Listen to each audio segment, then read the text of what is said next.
Distinction between traditional accounting and forensic accounting. Traditional അക്കൗണ്ടിങ്ങിൽ accounts prepare ചെയ്യുന്നതിലും tally ആക്കുന്നതിലും limit ചെയ്ത് നിൽക്കും. ഫോറൻസിക് അക്കൗണ്ടിങ്ങിലാണെങ്കിൽ അക്കൗണ്ട് മാനേജ് ചെയ്യുന്നതിനോടൊപ്പം അതിൻ്റെ വാലിഡിറ്റിയും എൻഷുർ ചെയ്യുന്നുണ്ട്. സെക്കൻഡ് പോയിന്റ്, ഫോറൻസിക് അക്കൗണ്ടിങ്ങിൽ മോർ ഇൻവെസ്റ്റിഗേറ്റീവ് ആയിരിക്കും, ട്രഡീഷണൽ അക്കൗണ്ടിങ്ങിൽ കുറച്ച് ഇൻവെസ്റ്റിഗേറ്റീവ് ആയിരിക്കുള്ളൂ. തേർഡ് വൺ, ട്രഡീഷണൽ അക്കൗണ്ടിങ്ങിൽ അക്കൗണ്ട്സ് ഉണ്ടാക്കിയിരിക്കുന്നത് ഗ്യാസിലും ഒരു ഗ്യാപ്പിൻ്റെ ബേസിസിലായിരിക്കും. ഫോറൻസിക് അക്കൗണ്ടിങ്ങിൽ physical evidence, testimonial evidence, documents ഇതിൻ്റെയൊക്കെ ബേസിക്കലായിരിക്കും അക്കൗണ്ട്സ് ഉണ്ടാക്കിയിരിക്കുന്നത്. ഫോർത്ത് വൺ, ഫോറൻസിക് അക്കൗണ്ടിന് ഏത് ടൈപ്പിലുള്ള ഇൻഫർമേഷനും യൂസ് ചെയ്യാനായിട്ട് പറ്റും. ട്രഡീഷണൽ അക്കൗണ്ടിങ്ങിൽ അങ്ങനെ ഏത് ടൈപ്പിലുള്ള ഇൻഫർമേഷൻ യൂസ് ചെയ്യാനായിട്ട് പറ്റില്ല. ഫിഫ്ത്ത് വൺ, ഫോറൻസിക് അക്കൗണ്ടിങ്ങിൽ ക്രിമിനൽ കേസിൽ കോർട്ടിൽ സെർവ് ചെയ്യാൻ വേണ്ടിയിട്ട് ഒരു എക്സ്പേർട്ടിനോട് ചോദിക്കും. ട്രഡീഷണൽ അക്കൗണ്ടിൻ്റെ അതിൽ പറ്റില്ല. സിക്സ്ത് വൺ, ഫോറൻസിക് അക്കൗണ്ടിങ്ങിൽ എക്സ്പീരിയൻസും സ്കില്ലൊക്കെ ആവശ്യമായിട്ട് വരും. ട്രഡീഷണൽ അക്കൗണ്ടിങ്ങിൽ എക്സ്പീരിയൻസും സ്കില്ലും ഒന്നും ആവശ്യം അല്ല. Forensic accounting education in India.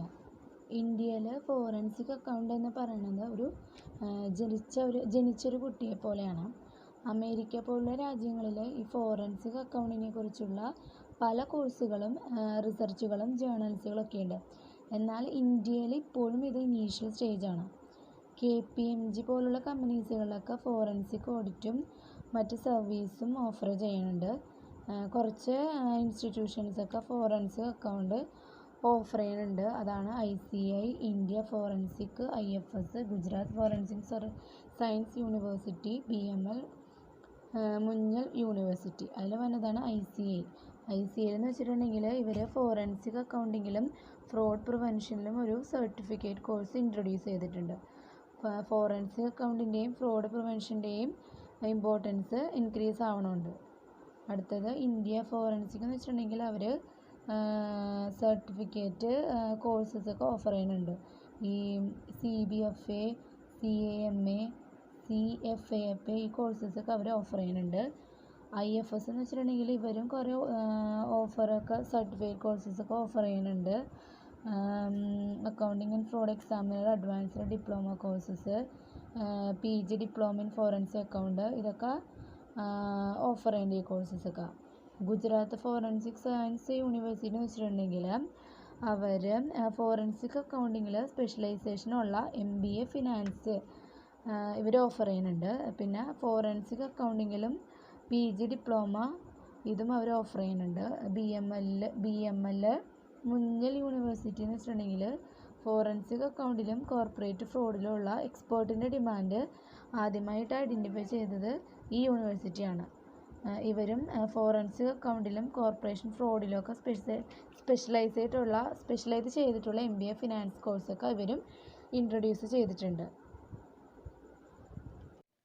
അടുത്തതാണ് റോൾസ് ഓഫ് ഫോറൻസിക് അക്കൗണ്ടിങ്. അതിൽ 6 പോയിൻറ്റ്സാണുള്ളത്. ഫസ്റ്റ് പോയിൻ്റാണ് fraud ഡിറ്റക്ഷൻസ്.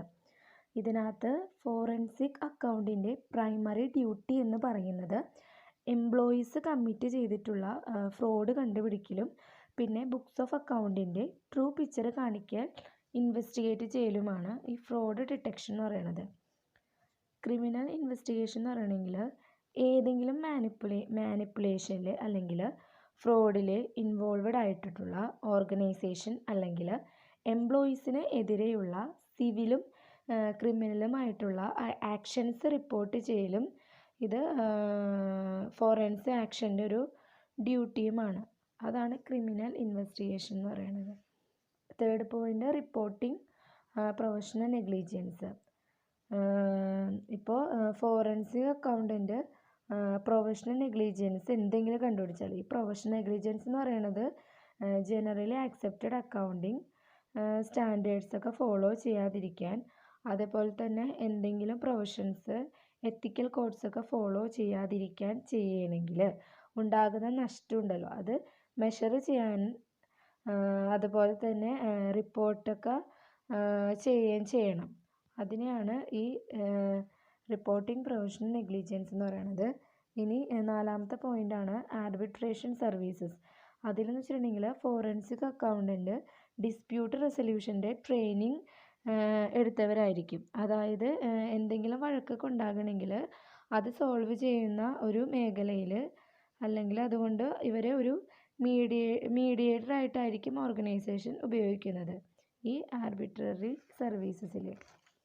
അഞ്ചാമത്തതാണ് insurance claim. Insurance claim settlement പറയണമെന്ന് വെച്ചിട്ടുണ്ടെങ്കിൽ പോളിസി ഹോൾഡറും ഇൻഷുറൻസ് കമ്പനിയും ഈ ഫോറൻസിക് അക്കൗണ്ടിൻ്റെ സഹായം തേടാറുണ്ട്.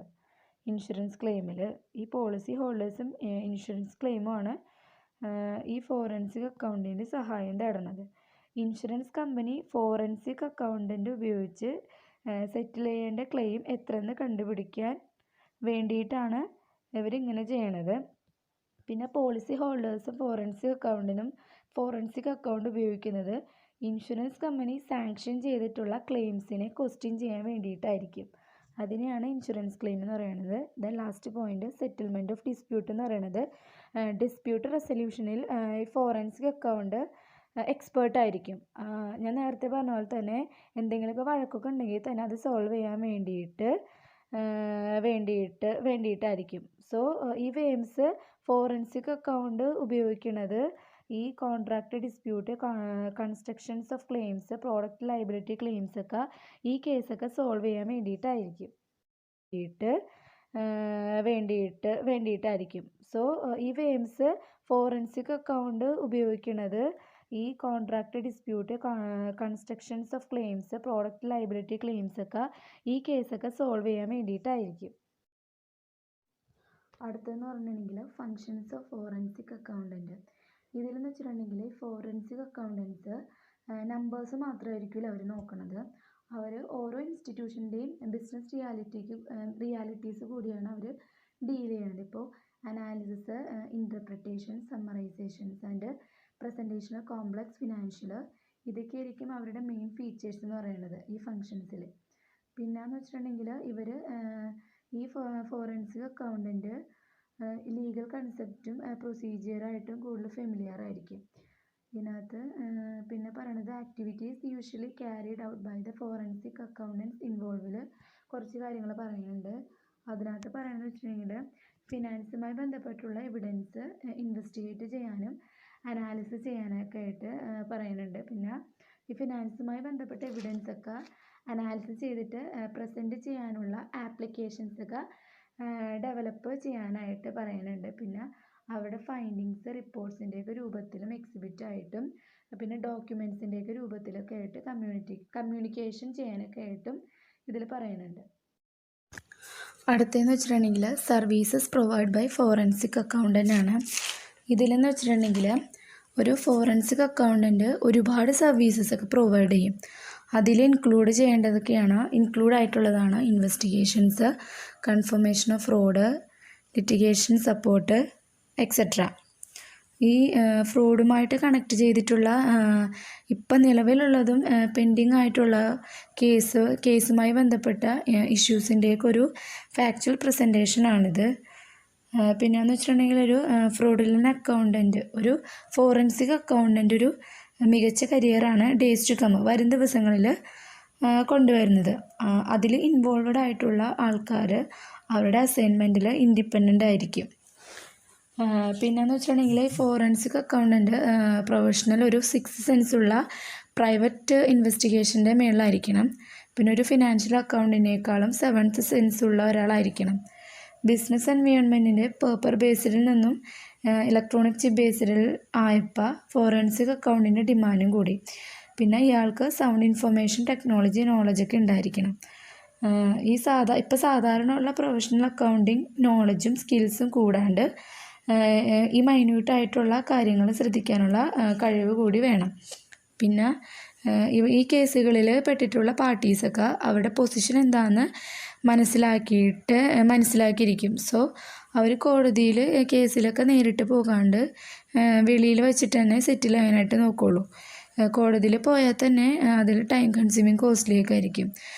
ഫോറൻസിക് അക്കൗണ്ടിൻ്റെ ഇമ്പോർട്ടൻ്റ് ആയിട്ടുള്ള ട്രാൻസാക്ഷൻ ഡോക്യുമെൻറ്റ്സൊക്കെ ക്വസ്റ്റ്യൻ ചെയ്യും ഇതിൽ. അതുപോലെ തന്നെ ഇൻകൺസിസ്റ്റൻസിയും ഡിസ്ക്രിപ്പൻസീവ് ഉണ്ടെങ്കിലൊക്കെ ഡിസ്ക്രിപ്പൻസീവ് ഒക്കെ ഉണ്ടെങ്കിൽ അതും ചെക്കൊക്കെ ചെയ്യും. പിന്നെ ഇപ്പം ഈ കേസ് ഇപ്പോൾ കോടതിയിൽ പോയാൽ തന്നെ അവിടെയും ഫോറൻസിക് അക്കൗണ്ടിൻ്റെ സഹായം കോടതിയിൽ ആവശ്യമായിട്ട് വരും. പിന്നെ കോർപ്പറേറ്റ്സ് ഫോറൻസിക് അക്കൗണ്ടിങ് എക്സ്പേർട്ടിനെ എൻഗേജ് ചെയ്യുന്നുണ്ട്. ഫിനാൻഷ്യൽ ആൻഡ് ബിസിനസ് ഓപ്പറേഷനിലെ റെഗുലാരിറ്റീസിനെയൊക്കെ പറ്റിയിട്ട് അന്വേഷിക്കാനായിട്ട് ഓഡിറ്റ് ആൻഡ് കൺസൾട്ടൻസി ഫേമായ ഗ്രാൻഡ് തോട്ടൺ അവരാണ് റീസെൻ്റായിട്ട് ഒരു ഫോറൻസിക് കോർട്ട് കണ്ടക്ട് ചെയ്തത്. അടുത്തത് നീഡ്സ് ഫോർ ഫോറൻസിക് അക്കൗണ്ടിങ്ങിൽ ഒരു 9 പോയിൻ്റ് പറയുന്നുണ്ട്. അതിനകത്ത് ഫസ്റ്റ് പോയിൻ്റാണ് detection of fraud committed by employees. ഇതിനകത്ത് എംപ്ലോയീസ് ഏതെങ്കിലും ഫ്രോഡിലൊക്കെ ഇൻവോൾവഡ് ആയിട്ടുണ്ടെങ്കിൽ ഫോറൻസിക് അക്കൗണ്ട്സ് അവിടെ ഇടപെടും. അവർ ഫ്രോഡ് ഡിറ്റക്റ്റ് ചെയ്യും. പിന്നെ ഈ ഫണ്ട് ഉപയോഗിച്ച് അസറ്റൊക്കെ മേടിച്ചാൽ അവരത് ട്രേസൊക്കെ ചെയ്യും. രണ്ടാമത്തേന്ന് വെച്ചിട്ടുണ്ടെങ്കിൽ ക്രിമിനൽ ഇൻവെസ്റ്റിഗേഷനാണ്. അതിൽ ഈ ഇൻവെസ്റ്റിഗേഷൻ നടത്തുന്നൊരു കാര്യത്തിൽ ഫിനാൻഷ്യൽ ഇംപ്ലിക്കേഷൻസൊക്കെ ഇൻവോൾവ് ആയാൽ ഫോറൻസിക് അക്കൗണ്ടിൻ്റെ സർവീസ് അവിടെ ആവശ്യമായിട്ട് വരും. മൂന്നാമത്തെ പോയിൻ്റാണ് സെറ്റിൽമെൻറ്റ് ഫോർ റിട്ടയറിംഗ് പാർട്ട്ണർ. ഇതിനകത്ത് വെച്ചിട്ടുണ്ടെങ്കിൽ ഇപ്പോൾ ഒരു റിട്ടയറിംഗ് പാർട്ട്ണർക്ക് തോന്നിയാണ് അയാളെ കറക്റ്റായിട്ടല്ല സെറ്റിൽ ചെയ്തേക്കണമെന്ന്. അപ്പോൾ അയാൾ ആ സെറ്റിൽമെൻറ്റ് അക്കൗണ്ട്സൊക്കെ ചേഞ്ച് ചെയ്യും. ഒരു ഫോറൻസിക് അക്കൗണ്ട്സിൻ്റെ ഹെൽപ്പിൻ്റെ സഹായത്തോടെ അയാൾ ആ സെറ്റിൽമെൻറ്റ് അക്കൗണ്ട്സൊക്കെ ചേഞ്ച് ചെയ്യും. എന്നിട്ട് അയാൾക്ക് അർഹതപ്പെട്ട അസറ്റ്സ് ലയബിലിറ്റീസൊക്കെ കറക്റ്റായിട്ട് അയാൾ അസസ് ചെയ്യും. നാലാമത്തേതാണ് cases relating to professional negligence. ഇതിലിപ്പോൾ ജനറലി ആക്സെപ്റ്റഡ് അക്കൗണ്ടിങ് പ്രാക്ടീസിൻ്റെയൊക്കെ അല്ലെങ്കിൽ ഓഡിറ്റിംഗ് പ്രാക്ടീസിൻ്റെയൊക്കെ അതോ അല്ലെങ്കിൽ ഒരു ഏതെങ്കിലും പ്രൊഫഷൻസിൻ്റെ എത്തിക്കൽ കോഡ്സിൻ്റെ ബ്രീച്ച് സംഭവിച്ചു എങ്കിൽ ഈ പ്രൊഫഷൻസ് നെഗ്ലിജൻസ് അല്ലെങ്കിൽ ഡെഫിഷ്യൻസിയൊക്കെ കൊണ്ടുണ്ടാകുന്ന ലോസിൻ്റെ വാല്യൂസ് കണ്ടുപിടിക്കാനായിട്ട് ഫോറൻസിക് അക്കൗണ്ടിൻ്റെയൊക്കെ ഹെൽപ്പ് വേണം ഇതിൽ. അഞ്ചാമത്തെ പോയിൻ്റാണ് ആർബിട്രേഷൻ സർവീസസ്. ഇതിനകത്ത് വെച്ചിട്ടുണ്ടെങ്കിൽ ഒരു ഫോറൻസിക് അക്കൗണ്ടൻസ് മീഡിയേറ്ററായിട്ടായിരിക്കും ഇവിടെ പ്രവർത്തിക്കുന്നത്.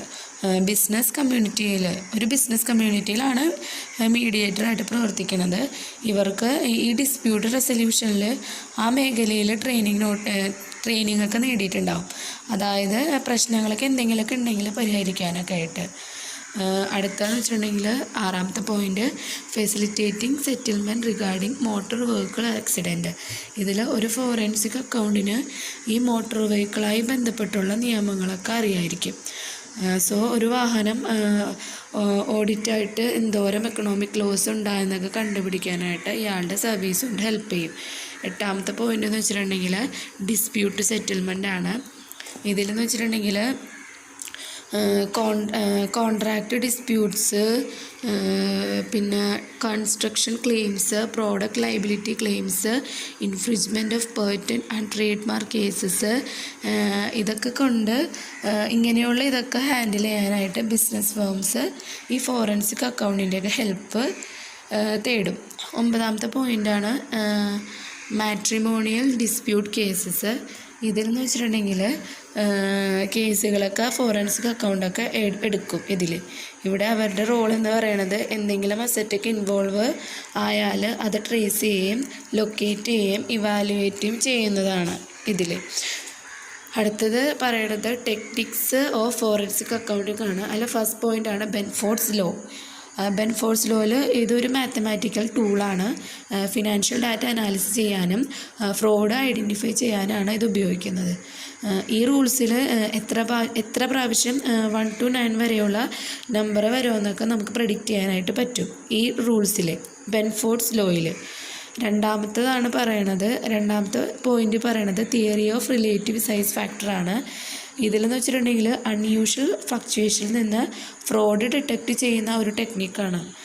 ഇവിടെ ഫോറൻസിക് അക്കൗണ്ടൻറ്റ് ഓരോ സബ്സെറ്റിലെയും ഹയസ്റ്റായ 2 എമൗണ്ട് കമ്പയർ ചെയ്യും. എന്നിട്ട് RSF കാൽക്കുലേറ്റ് ചെയ്യും ഓരോന്നിൻ്റെയും.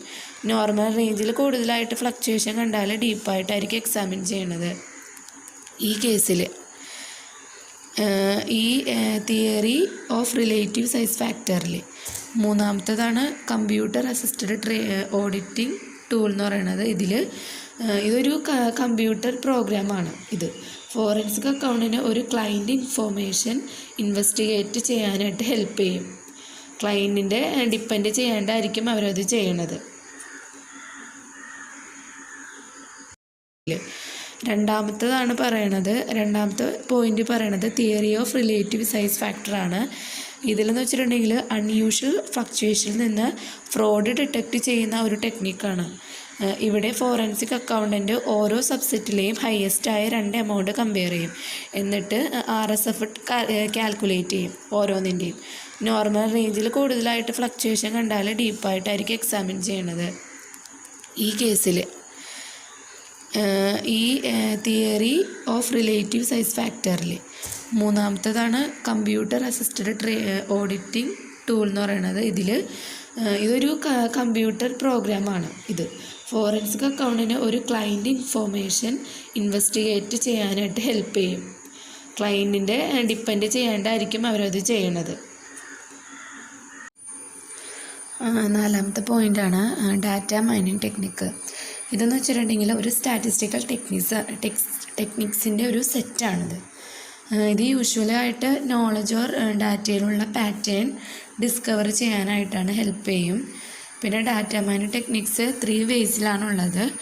ഒന്നാമത്തെ ഡിസ്കവറി, രണ്ടാമത്തെ predictive modelling and deviation and link analysis. അഞ്ചാമത്തെ പറയണത് റേഷ്യോ അനാലിസിസ് ആണ്. ഇതിൽ ഫോറൻസിക് അക്കൗണ്ടിങ് ഡാറ്റ അനാലിസിസ് റേഷ്യോസിൽ യൂസ് ചെയ്യും. ഒരു ടെക്നിക്കായിട്ടാണ് റേഷ്യോ അനാലിസിസ് ചെയ്യാനായിട്ട് ഈ forensic accounting data analysis ratios use ചെയ്യണത്. ഇതിന് 3 റേഷ്യോസിലായിട്ടാണ് ഇതുള്ളത്. 1 highest values to lowest value, 2 highest value to second highest value, 3 ratio of current year to previous year.